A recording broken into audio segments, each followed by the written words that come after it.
Studio हर सीधी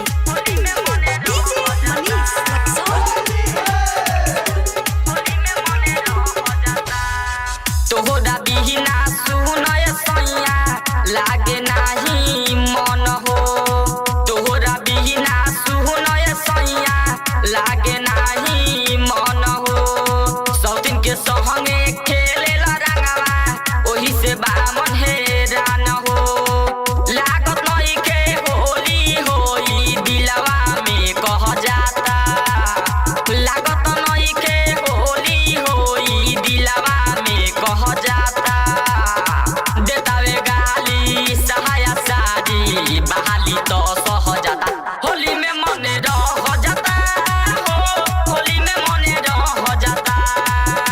होली में मन रह जाता हो। होली में मन रह जाता। होली में मन होली में मन होली में मन म्यूजिक बाय अनिल राज।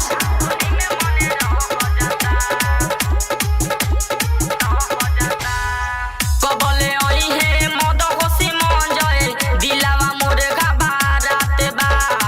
कबले ओई है मद होसी मन जय दिलावा मोर घबारात बा।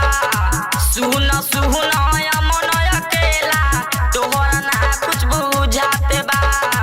सुन सुन मन अकेला तोहरा नहीं कुछ बुझाते बा। संजय सवरिया कहे काहे ना रंगवा घोराते बा।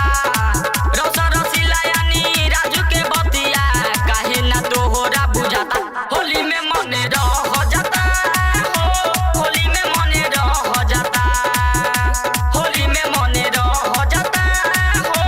होली में मन रह जाता। लाल पियर रहलिया के हमके नाही दिहवा।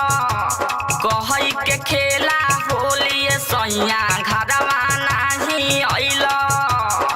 होली खेल तार कौने सौतिन के रखले हे बार।